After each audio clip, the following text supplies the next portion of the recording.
Chapter 7 Cruise Control. Why did I think I could power through on my own? Because if I needed a good grade on a project or exam, I would just spend the extra time preparing beforehand, which led most of the time to a positive grade. This was different, however. The more time I spent preparing and studying, the more burnout I felt. The pure exhaustion part of my fuel to continue on. Day after day, the stress became overwhelming, so much so that I could not process what I was doing. It was here that I realized that simple activities and tasks such as these could become such a detriment to someone's health.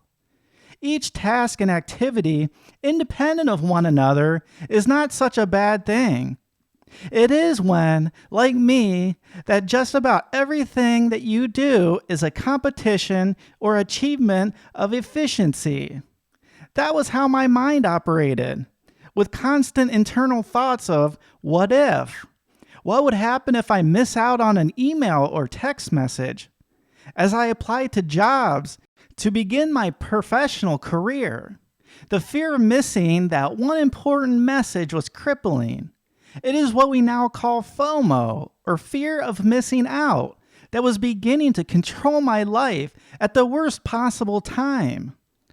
In addition to this, my mind was polluted with a sense that I had to complete tasks one after the other, on, with no relief. This behavior is also referred to as rumination. I was knowledgeable of everything, yet an expert on nothing. No matter how hard I tried to stay on top of reading, email, Facebook, news apps, and more. All of this left me with no leftover energy to focus on the things that really mattered, like my overall health, my family, and personal relationships. This situation was simply not a case of chilling out and getting a grip. This stage of life was a case of obsession, of a serious issue starting to come to light. No matter how many deep breaths I tried, timeouts from stressful or overwhelming situations I took, my mind was operating on autopilot, and nothing I was doing was shutting it down. Even though they had just moved back into the area, I flaked on countless family dinners and get-togethers to focus on myself and the latest set of tasks at hand. I was so selfish to those who loved and cared for me most, all because I thought I had other things to do. Spending time with family ranks differently on everyone's priority list. But for me, quality family time ranked at the very bottom, underneath everything else. What was the reasoning? Much of the time, it was trivial tasks and other plans, like going to the mall to pick up a new outfit to wear on a date. Others, it was having to shop for more alcohol to make sure my stash was properly stocked to host friends. If not attending events that I previously used to find joy in was not bad enough, now even settling in to watch a baseball game on TV became difficult. My mind was in hyper time, not only when I was on my computer and phone, but offline and trying to do a leisurely activity as well.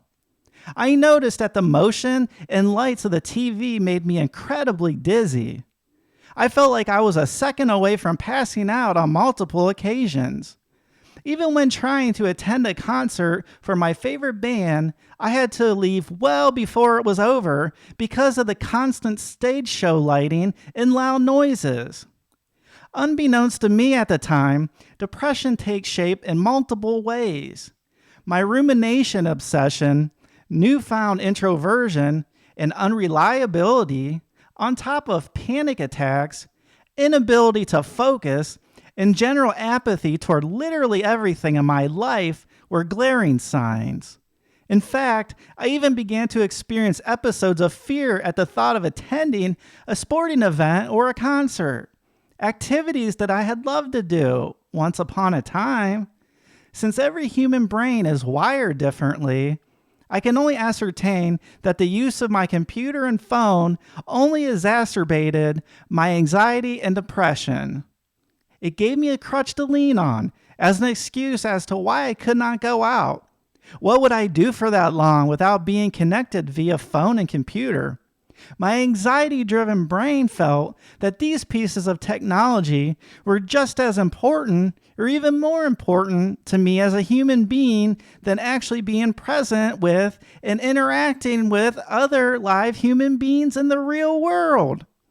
Hearing the crack of a baseball bat as it comes into contact with a ball, the snap of the leather glove as a catch is made, and even the smell of hot dogs and fresh popcorn were parts of attending live baseball games that I loved the most. And now, they weren't enough to get me out of my room. I was simultaneously connected and disconnected with other humans. Although I was almost totally wired in all the time, I still intensely distanced myself from others. By having less and less communication with my family and friends, I became short on phone calls, and my speech became mumbled and disjointed. I spoke in phrases and 1 to 2 word answers, rarely completing sentences. I also shunned the idea of exercising to take up my time that I once leaned on heavily to occupy my time. This was the result of equal parts fear of leaving the house and general physical weakness paired with newly developed exhaustion. Add these two, of course, no desire to leave my computer or not check my phone for the hour-long workout. Despite all of this, sometime later, I ended up moving back into my parents' house to bridge the gap between school and beginning a career. That was one of the largest changes in my life so far, as it is for a lot of recent college graduates. It was a great way to save money to help me get on my feet with a career. I was lucky in that I had and still have extremely supportive parents who wanted and still want what is best for their son and daughter. After all the mistreatment, missed gatherings, and short phone calls, I was still their son, and incredibly happy to still have their support and generosity. However, this began the transition from doing what I wanted when I wanted to during college to living with rules and rebelling, a flashback to high school behavior, now compounded with my recent lack of goals and constant compulsion to complete tasks and activities. Eventually after work, I would sit in my room, safe behind the closed door and shut out from the family, Googling whatever I was feeling at that time and leading myself down a rabbit hole of symptoms. I was reading mountains of information and not soaking in anything. I would type best vitamins for stress in an effort to convince myself I was trying to get help.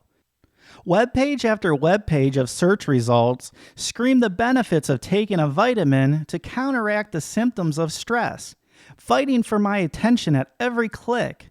So there I would sit, consumed by trying to define my symptoms and feelings day after day. I would do the same web searches repeatedly, sometimes leaving the house long enough to pick up the specific foods Google was telling me to buy. I was ready to try any vitamin and nutrient combinations so that it would hopefully cure me. Some helped for a short time. Others, most of them, did nothing. Not only was I jumping from vitamin concoction to vitamin concoction, I also started to rely on them instead of eating real food. Most days I would sleep until 10 or 11 a.m., tired from malnutrition and still not ready to eat a small lunch until the middle of the afternoon. So there it was, half the day gone and consuming only 100 to 400 calories. For reference, the recommended calorie intake for men is between 2,000 and 2,200 calories per day. No wonder why I was exhausted. At this point, my computer and phone use skyrocketed well into the night and every weekend because I was determined to find the source of my symptoms and how to help them. At the same time, though, I was insanely quick in dismissing professional help websites. I refused to believe that I may have a mental condition that might soon end my life. And because of this, I refused to believe that I was not mature enough to get myself help at this time. Of course, I could take care of my own needs. I did not need my parents to check in. Not only was I searching to define my symptoms online, most of them not visible except for my weight and look of exhaustion, I was having to constantly explain to everyone around me how I was feeling and what my symptoms were. I was adding the task of making sure everyone knows I'm actually okay to my never-ending to-do list.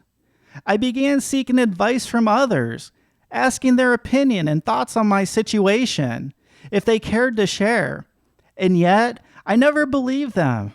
I never took it seriously. Prior to my impending crash and mental health crisis, I was able to advance my life on a personal level by getting married. On our wedding day, the local newspaper published a picture and article about us on the front page with the title, "Meant to Be. Couple is first to wed in St. Mary since 2015 fire." The fire destroyed several areas of our church, including the front where a chapel had previously housed the national shrine to St. Dympha, the patron saint of mental and emotional disorders.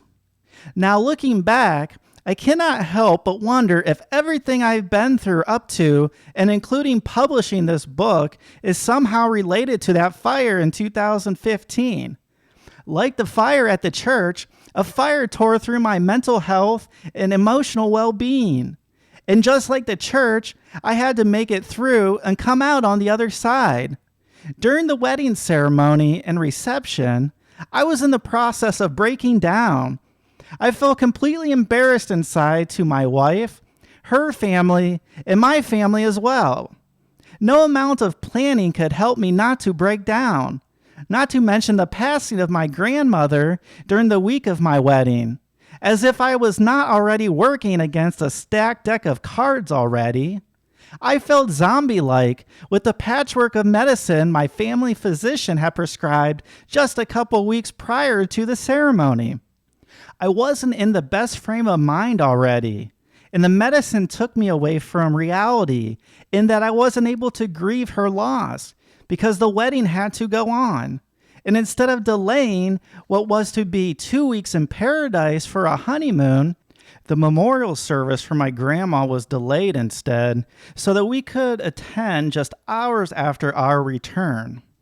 Although that point in my life was chaotic to say the least, I was still able to get married, and my wife put up with me during that time, as well as the full-blown crash and crisis that was still to come.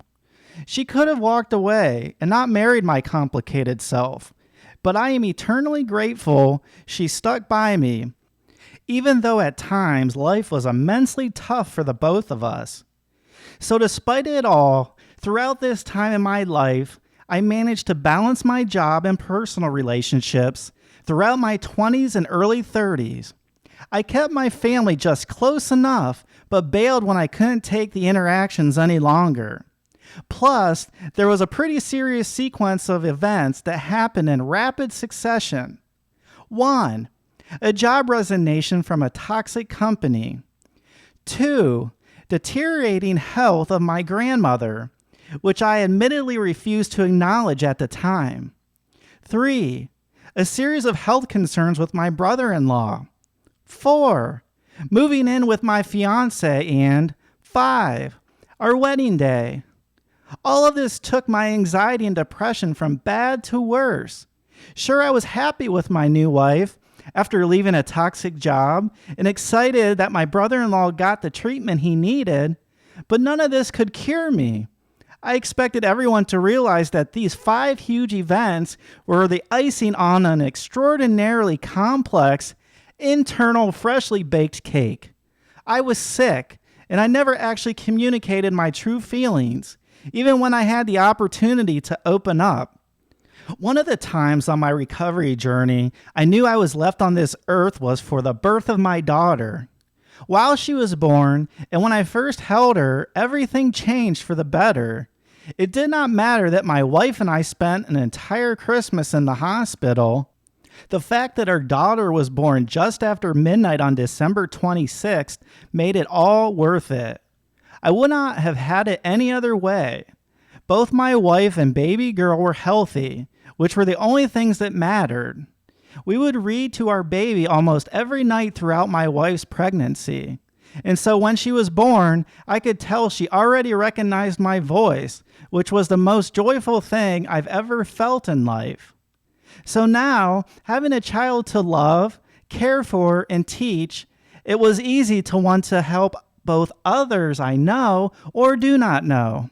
As you may or may not know, taking care of a newborn child is not easy, and it takes a lot of energy and time away from hobbies you have gotten accustomed to doing pre-baby. I enjoy being able to spend time with her, whether it is reading her favorite book for the 10th time that day, changing her diapers, or watching her get so excited to hear the Sesame Street or Mr. Rogers' Neighborhood theme songs on TV. Part of my prescription for living is my daughter. She gives my life purpose every day, especially those days I may be hard to deal with. I can leave a bad day at work to walk in the door and feel her love for me, helping me forget what had just happened. And that also fuels me to want to keep making a living to support my wife and our most prized asset, our daughter.